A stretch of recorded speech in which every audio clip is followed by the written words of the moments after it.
अऊज़ु बिल्लाहि मिनश्शैतानिर्रजीम बिस्मिल्लाहिर्रहमानिर्रहीम रब्बि इश्रह ली सदरी व यस्सिर ली अमरी वहलुल उक़दतम मिन लिसानी यफ़क़हू क़ौली। अस्सलामु अलैकुम। उम्मीद है कि आप सब खैरियत से होंगे। आज का हमारा दर्स वाजिब गुस्ल। गुस्ल 7 हैं, वाजिब गुस्ल 7 हैं। सबसे पहले गुस्ल जनाबत, दूसरा गुस्ल हैज़, तीसरा गुस्ल नफास, चौथा गुस्ल इस्तिहाज़ा, पाँचवा गुस्ल मस्से मैयत, छठा गुस्ल मैयत और सातवां वो गुस्ल जो नज़र या कसम वगैरह की वजह से वाजिब हो जाए।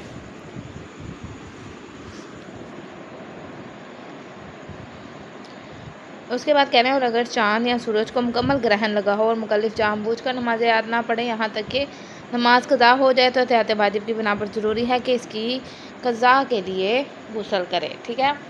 अब यहाँ पे ये कह रहे हैं कि गुस्ल वाजिब गुस्ल जो हैं हमने वज़ू का पढ़ा। ठीक है। उसके बाद अब यह है कि गुस्ल कितनी तरह के होते हैं जो कि वाजिब होते हैं। उसके अलावा मुस्तहब गुस्ल भी हैं जो कि आगे इंशाअल्लाह हम पढ़ेंगे भी। ठीक है। तो 7 तरह के गुस्ल वाजिब होते हैं, जिसमें सबसे पहले है जनाबत के अहकाम, यानी गुस्ल जनाबत कब कब इंसान पर वाजिब होता है।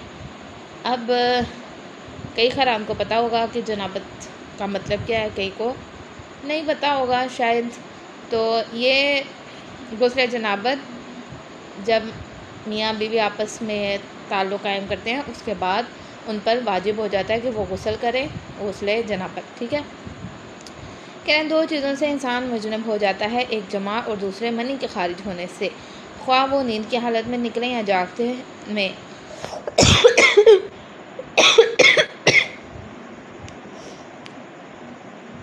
कम हो या ज़्यादा, शहवत के साथ निकले या बग़ैर शहवत के, इसका निकलना इख्तियार में हो या ना हो। ठीक है। इंसान की जब भी मनी खारिज होती है तो उसके बाद उस पर गुस्ल जनाबत वाजिब हो जाता है, चाहे वो सोए हुए हालत में हो या जागे हुई हालत में हो, या फिर इंसान जब जमा करता है उस वक्त, और जब भी मतलब वो इस हालत में हो तो उसके बाद उस पर गुस्ल वाजिब हो जाता है, गुस्ल जनाबत। ठीक है।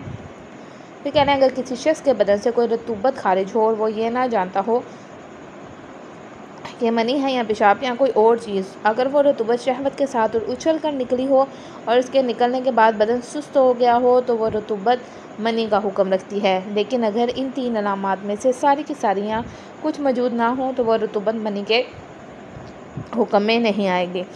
लेकिन अगर इंसान बीमार हो तो फिर ज़रूरी नहीं कि वह रतूबत उछल कर निकली हो, इसके निकलने के वक्त बदन सुस्त हो जाए, बल्कि अगर सिर्फ शहवत के साथ निकले तो वह रतूबत मनी के हुक्म में होगी। और वो रतूबत जो ख़वातीन मुलाबत या शहवत अंगेज़ तसव्वुरात के वक्त अपनी शर्मगाह में महसूस करती हैं और वो रतूबत अब इतनी मिकदार में ना हो कि दूसरी जगहों को आलूदा करे, पाक है और इसके लिए गुस्ल नहीं है और वज़ू को भी बातिल नहीं करती। ठीक है।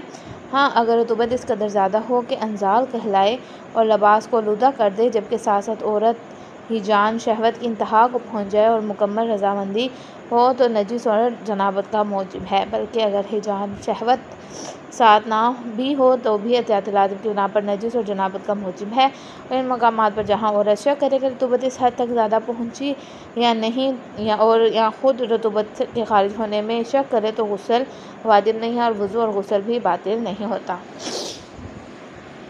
अब यहाँ पे औरतों के बारे में बता रहे हैं कि अक्सर जो ख़वातीन हैं उन्हें लकोरिया का मसला भी होता है और वैसे भी पानी निकलता रहता है। प्रेगनेंसी में भी अक्सर पानी क्या है वो रतूबत ऐसे खारिज होती रहती है। अब कुछ अलामात बता दी गई हैं कि जिससे आपको ये पता लग जाएगा कि ये शहवत की हैं या नहीं। वो मुझे लगता है खुद इंसान को भी पता लग जाता है कि कब शहवत के साथ रतूबत कोई खारिज हो रही है या कब जो है बग़ैर शहवत के हो रही है। अगर तो वैसे ही आपको लकोरिया वगैरह का मसला है, वो कोई रतूबत खारिज हो रही है तो फिर उसका मतलब यह गुस्ल वगैरह ज़रूरी नहीं है। और लेकिन अगर वो शहवत के साथ खारिज हो रही है, उछल कर खारिज हो रही है या क्या नाम है तेज़ी से निकल रही है तो ये वो मनी का हुक्म रखती है। फिर उसके लिए वाजिब है कि आप गुस्ल गुस्ल करें, यहाँ नहीं है। ठीक है। मैं कहना है अगर किसी ऐसे शख्स के मखरिज पेशाब से जो बीमार ना हो, कोई ऐसा पानी खारिज हो जिसमें इन 3 अलामात में से जिनका ज़िक्र ऊपर मसले में किया गया है एक अलामत मौजूद हो और इसे ये इल्म ना हो कि बाकी अलामात भी इसमें मौजूद हैं या नहीं, तो इस पानी के खारिज होने से पहले इसने वज़ू किया हो तो ज़रूरी है कि इसी वज़ू को काफ़ी समझे, और अगर वज़ू नहीं किया था तो सिर्फ वज़ू करना काफ़ी है, इस पर गुस्ल वाजिब नहीं होगा।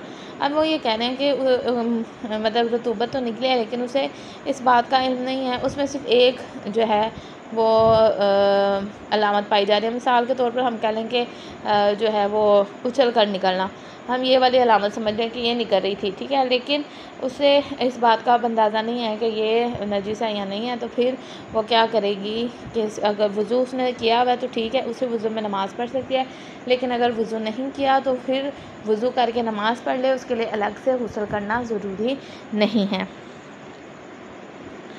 ठीक है। फिर कह रहे हैं मनी खारिज होने के बाद इंसान के लिए पेशाब करना मुस्तहब है, और अगर पेशाब ना करे और गुस्ल के बाद इसके मखरज पेशाब से रतूबत खारिज हो जिसके बारे में वो ना जानता हो कि मनी है या कोई और रतूबत, तो वह रतूबत मनी का हुक्म रखती है, ठीक है। या इसलिए मतलब वाशरूम में वो कह रहे हैं जब जाएँ तो आप पेशाब भी करें, और ये मुस्तहब अमल है, अगर नहीं करते लेकिन बाद में आपको फ़ील होता है कि कोई रतूबत है तो फिर वो मनी का ही हुक्म रखती होगी, ठीक है।